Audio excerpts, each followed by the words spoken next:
இன்றைக்கு காசாவுக்குள் 670 ட்ரக்குகள் உள்ளே நுழைந்திருக்கிறது. டொனால்ட் ட்ரம்பினுடைய இந்த அறிவிப்பு என்பது பெஞ்சமின் நெத்தனியாகுவினுடைய உச்சந்தலையிலே ஓங்கி செருப்பு கலட்டி அடிச்ச மாதிரியான வார்த்தையாக அமைந்திருக்கிறது. வெளியே வரும்போது எப்படி வந்திருக்கிறார்கள் என்கிற போட்டோவினுடைய சாட்சியை தான் இதிலே நீங்கள் பார்க்கிறீர்கள். இப்படியான நேரத்தில் இன்றைக்கு இன்னும் ஒரு சுவாரஸ்யமான செய்தியும் இருக்கிறது. அது என்ன செய்தி என்று சொன்னால்,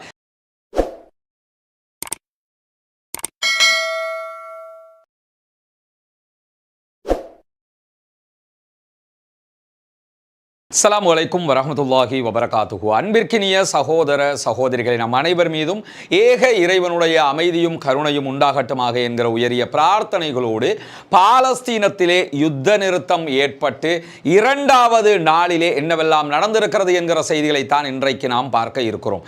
இன்றைய நாளை பொறுத்தவரையில் மகிழ்ச்சிகரமான மிக மிக மகிழ்ச்சிகரமான ஒரு நாளாக இருக்கக்கூடிய அதே நேரம் இன்றைக்கு காசாவுக்குள் 670 ட்ரக்குகள் உள்ளே நுழைந்திருக்கிறது. மருத்துவ பொருட்கள், உணவுகள், தண்ணீர் என்று அனைத்தையும் எடுத்துக்கொண்டு சர்வதேச செஞ்சிலுவை சங்கத்தினுடைய அனுமதியோடு சர்வதேச செம்பிறை சங்கம் உள்ளே தேவையான உணவுகளை எடுத்துக்கொண்டு சென்றிருக்கிறார்கள்.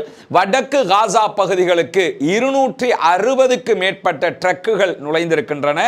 மீதி 400 ட்ரக்குகள் தெற்கு காசா பகுதிகளுக்கு பகிர்ந்து வழங்கப்பட்டு கொண்டிருக்கிறது. UNRWA உதவி பணியாளர்களும் அதே போன்று செம்பிறை சங்கத்தினுடைய உதவி பணியாளர்களும் இந்த காரியங்களிலே ஈடுபட்டு வருகிறார்கள் என்பதை அங்கிருந்து ஒளிபரப்பக்கூடிய அல் ஜசீராவினுடைய செய்திகள் மிக துல்லியமாக தந்து கொண்டிருக்கின்றன. இந்த நேரத்தில் இன்றைய தினம் நமக்கெல்லாம் தெரியும், அமெரிக்காவினுடைய ஜனாதிபதியாக டொனால்ட் ட்ரம்ப் பதவி ஏற்கிறார்.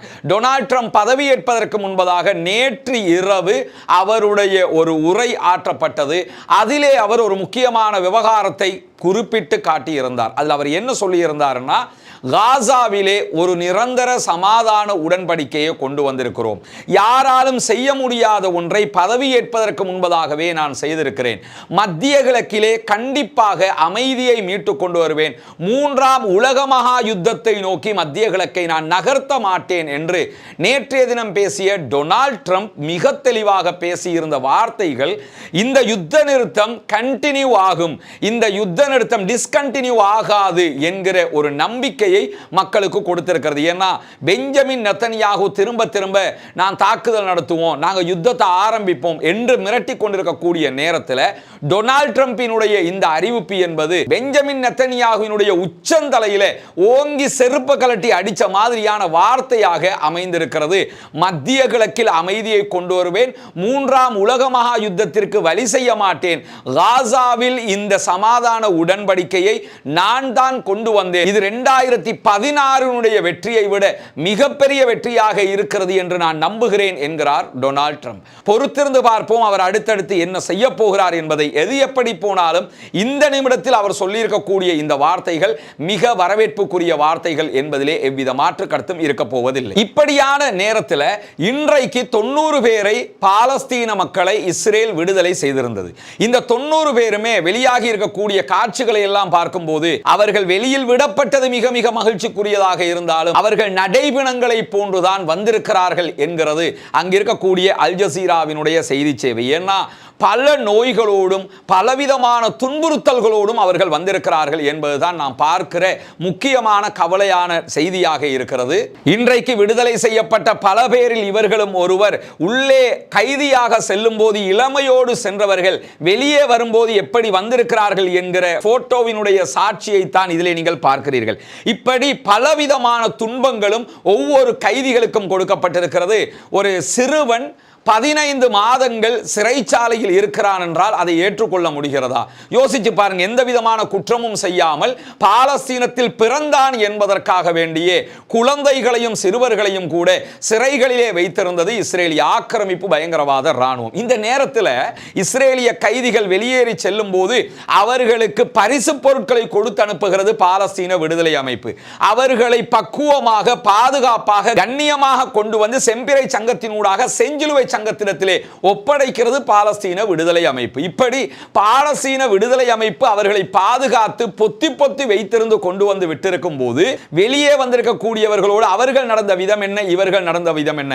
வெஸ்ட் பேங்க்ல கைதியாக இருந்து விடுதலையாகி இருக்கக்கூடிய மக்களுக்கு இஸ்ரேலுடைய ராணுவ பிரிவு தொடர்பு கொண்டு நாளைக்கு உங்களுடைய இன்னார் விடுதலையாகிறார், ஆனால் நீங்கள் கொண்டாடக்கூடாது, கொண்டாடினால் மீண்டும் கைது செய்வோம் என்று மிரட்டுகிற போது யாரை விடுதலை செய்ய வேண்டுமோ அவர்களை அசால்ட்டாக கொண்டு வந்து பத்திரமாக விடுதலை செய்துவிட்டு சென்றிருக்கிறது பாலஸ்தீன விடுதலை அமைப்பு. இந்த இடத்துல ரெண்டு பேர்ல யார் மனிதாபிமானமானவர்கள், ரெண்டு பேர்ல யார் பயங்கரவாதிகள், ரெண்டு பேர்ல யார் பயங்கரவாதத்தோடு தொடர்பானவர்கள், யார் மிரட்டுகிறார்கள், யார் அன்பாக நடக்கிறார்கள் என்பதை சர்வதேசமே பார்க்கும் போது பாலஸ்தீனத்திலே விடுதலையாகி இருக்கக்கூடிய சகோதரர்கள் விடுதலை பெற்றது மகிழ்ச்சியாக இருந்தாலும் மிக மிக துன்பப்பட்டு அவர்கள் விடுதலையாகி இருக்கிறார்கள் என்பது கவலைக்குரிய ஒரு அம்சமாகவும் இந்த இடத்திலே இருக்கிறது. இப்படியான நேரத்தில் இன்றைக்கு இன்னும் ஒரு சுவாரஸ்யமான செய்தியும் இருக்கிறது. அது என்ன செய்தி என்று சொன்னால், நிறைய இஸ்ரேலுடைய ஊடகங்கள் பெஞ்சமின் நெதன்யாகுவை வெச்சி செஞ்சுக்கிட்டு இருக்கிறாங்க என்று சொன்னா நம்ப முடிகிறதா? நீங்க இஸ்ரேலுடைய ஊடகங்களை போய் பார்த்தீங்கன்னா ரொம்ப அதை மீம்ஸ் போடுவாங்கல்ல, நம்ம ஆக்கள் இந்த சில விஷயங்களை கலாச்சி மீம்ஸ் போடுவாங்கல்ல, இந்த கலாச்சி மீம்ஸ் போடுறதுலையும் இந்த மாதிரி அரசியல்வாதிகளை வெச்சி செய்கிறதுலையும் தமிழ்நாட்டு ஊடகங்களை தாண்டி கெத்து காட்டி கொண்டிருக்கிறது இஸ்ரேலுடைய ஊடகங்கள். அது ஹாரட்ஸாக இருக்கலாம், எடியோ தஹ்ரோனோத்தாக இருக்கலாம், ஜெருசலம் போஸ்டாக இருக்கலாம், யாராக இருந்தாலும் பெஞ்சமின் நெதன்யாகுவை கழுவி காய வச்சு துவச்சி தொங்க போட்டுக்கிட்டு இருக்கிறாங்கிறது மட்டும் திட்ட தெளிவாக தெரிகிறது. என்னன்னா, அவர் ஏற்கனவே பேசிய பேச்சுக்களையும் இப்பொழுது பேசிய பேச்சுக்களையும் வெளியிட்டுக் கொண்டிருக்கிறார்கள். ஏற்கனவே நாங்கள் பாலஸ்தீன விடுதலை அமைப்பை அழித்து விட்டுத்தான் வெளியே வருவோம் என்று அவர் பாராளுமன்றத்திலே கொக்கரிக்கிற வீடியோவை வெளியிடுகிறார்கள். அதற்கு பிறகு நாங்கள் பாலஸ்தீன விடுதலை அமைப்பை பாதிக்கு மேல் அழித்து விட்டோம் என்று சொல்லுகிறார், அதை வெளியிடுகிறார்கள். அதற்கு பிறகு அவர்களை மொத்தமாக அழிப்பதற்கு ரொம்ப நெருங்கிட்டோம் என்று சொல்லுகிறார், அதையும் வெளியிடுகிறார்கள். அதற்கு பிறகு என்ன செய்யறாங்கன்னா, நாங்கள் ஒரு சமாதான உடன்படிக்கைக்கு வந்திருக்கிறோம், பாலஸ்தீன விடுதலை அமைப்பு தான் கையெழுத்திடுவதற்கு மறுக்கிறது என்று பெஞ்சமின் நெதன்யாகு கூவி கூவி கதறுகிற காட்சியை வெளியிடுகிறார்கள். கடைசியாக எதை வெளியிடுறாங்கன்னா, ஆயிரக்கணக்கான பாலஸ்தீன விடுதலை போராளிகள் 3 பேரை கொண்டு வந்து விடுதலை செய்கிற அந்த காட்சியை வெளியிடுவது மட்டுமல்லாமல், பாலஸ்தீனத்திற்குள்ளாக மனிதாபிமான லாரிகள் நுழையும் போது அவற்றை பங்கு வைக்கிற பாலஸ்தீன விடுதலை போராளிகளுடைய காட்சியை வெளியிடுகிறார்கள். மருத்துவ பணிகள் செய்கிற காட்சிகளை வெளியிடுகிறார்கள். அங்கே மருத்துவமனைகள் உள்ளிட்ட பல இடங்களை பாலஸ்தீன விடுதலை போராளிகள் ஆயுதங்களை தூக்கி தூர வைத்துவிட்டு அவர்களுடைய யூனிஃபார்மோட வந்து துப்புரவு பண்ணுகிற காட்சிகளை வெளியிடுகிறார்கள். இப்படி எல்லா காட்சிகளையும் வெளியிட்டு, எங்கடா ராஜா நீ பாலஸ்தீன விடுதலை அமைப்பு அழிப்பேன்னு சொன்னியே, நீ அழிக்கவே இல்லையடா என்று சொல்லி நம்ம பெஞ்சமின் நெதன்யாகுவை பத்தி பேச வேண்டிய அவசியமே இல்லை. அவர்களுடைய ஊடகங்களே கழுவி ஊற்றிக் கொண்டிருக்கிறார்கள் என்பதை மிக தெளிவாக பார்ப்பது மட்டுமல்லாமல், இஸ்ரேலுடைய ஐநாவுக்கான முன்னாள் தூதுவர் பேசுகிற நேரத்தில் என்ன சொல்றாருன்னா, பெஞ்சமின் நெதன்யாகு பேசி அத்தனையுமே பொய்யாகி விட்டது, அவர் சொன்ன எதையுமே செய்யவில்லை என்று இன்றைக்கு அவர் வேறு அவர பாணிக்கு கலாச்சி தள்ளி இருக்கக்கூடிய காட்சிகள் எல்லாம் வெளியாகி இருக்கிறது. காலம் பதில் சொல்லிக் கொண்டிருக்கிறது. அல்லாஹு தாலா அவர்களுக்குரிய வாய்ப்பை கொடுத்திருக்கிறான். அல்ஹம்துலில்லாஹ். ரொம்ப பாடுபட்டார்கள், ரொம்ப கஷ்டப்பட்டார்கள். பாலஸ்தீன விடுதலை அமைப்பை இல்லை அப்படியே உண்டு இல்லைன்னு பண்ணிடுவேன் என்று கொக்கரித்தவர் தற்போது முணங்கிக் கொண்டிருக்கக்கூடிய, புலம்பிக் கொண்டிருக்கக்கூடிய ஒரு நிலையாக இருக்கிறது. தான் நம்பிய தன்னுடைய எஜமானர்கள் ஆட்சி மாற்றத்தோடு மாற்றம் பெற்றிருக்கிறார்கள் என்கிற நிலையில ஒன்றும் செய்ய முடியாமல் தத்தளித்துக் கொண்டிருக்கிறார் பெஞ்சமின் நெதன்யாகு. அன்பிற்கினிய சகோதர சகோதரிகளே, உங்களுக்கெல்லாம் தெரியும், தொடர்ந்தும் பாடசாலை மாணவர்களுக்கான பாடசாலை உபகரணங்களை இலவசமாக அன்பளிப்பாக வழங்கக்கூடிய காரியத்தை நம்ம ஹேப்பி டு லேர்ன் என்கிற பெயரில் செஞ்சு வர்றோம்.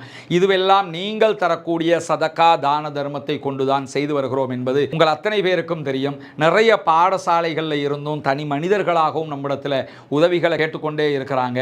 முடிஞ்ச வரைக்கும் நீங்கள் தரக்கூடிய உதவிகளை வைத்து அவர்களுக்கு செய்து கொண்டிருக்கிறோம். ஆனால் நிறைய கோரிக்கைகள் வருகிற காரணத்தினால உங்ககிட்டே தான் நாங்கள் இந்த கோரிக்கையை முன்வைக்க வேண்டி இருக்கிறது. எனவே பாடசாலை மாணவர்களுக்கு உதவுவதற்காக உங்களால் முடிந்த தான தர்மத்தை வாரி வழங்குங்கள்.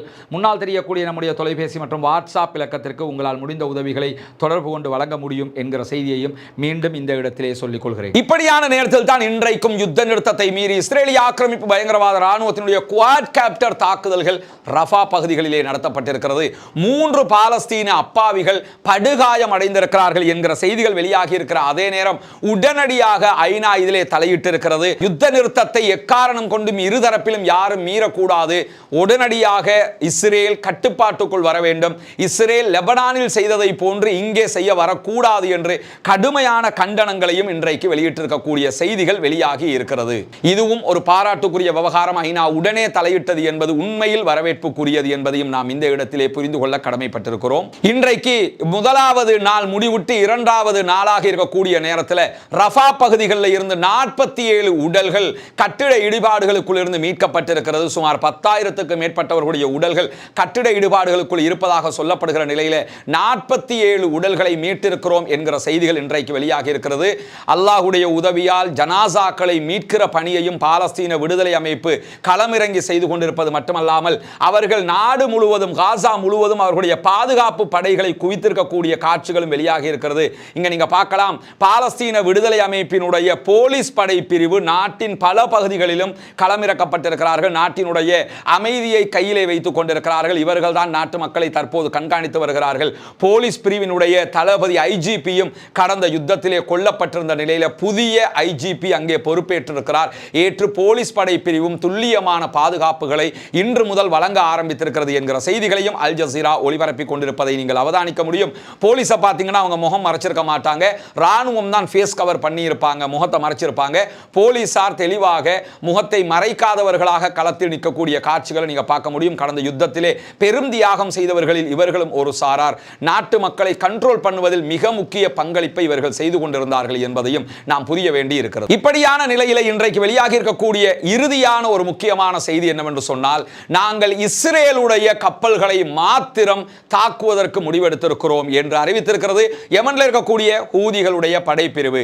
தாக்குதலை மொத்தமாக நிறுத்துவோம் என்று சொன்னவர்கள் இஸ்ரேலுடைய கப்பல்கள் மீதான தாக்குதல்கள் தொடரும், எங்கள் மீதான தாக்குதலை இஸ்ரேல் உடனடியாக நிறுத்த வேண்டும், நிறுத்துவதாக அறிவிக்க வேண்டும், அறிவிக்காத பட்சத்தில் இஸ்ரேலுக்கு சொந்தமான கப்பல்களை செங்கடலில் செல்ல விட மாட்டோம், தொடர்ந்து தாக்குதல் நடத்துவோம், என்ன விளைவு வந்தாலும் அதை எதிர்கொள்ள தயார் என்கிற ஒரு அறிவிப்பையும் ஹூதிகளும் வெளியிட்டிருக்கிறார்கள். என்ன நடக்கிறது என்பதை பொறுத்திருந்து பார்ப்போம். இன்றைக்கு ஹூதிகள் வெளியிட்டிருக்கக்கூடிய ஒரு முக்கியமான அறிவிப்பாக இது இருக்கிறது. பாலஸ்தீனம் வெற்றி பெற வேண்டும், பாலஸ்தீனம் சுதந்திரம் அடைய வேண்டும், பாலஸ்தீன மக்களும் நம்மை போன்ற நிம்மதியானவர்களாக மாற வேண்டும் என்கிற பிரார்த்தனையை வல்ல ரஹ்மானிடத்திலே முன்வைக்க தவறிவிடாதீர்கள். ஜனநாயக ரீதியாக பாலஸ்தீன மக்களுக்காக தொடர்ந்தும் குரல் எழுப்புவோமாக. பாலஸ்தீனம் வெற்றி பெறட்டும். வல்ல ரஹ்மான் அந்த மக்களுக்கு அருள் புரிய. அல்ஹம்துலில்லாஹி ரப்பில் ஆலமீன்.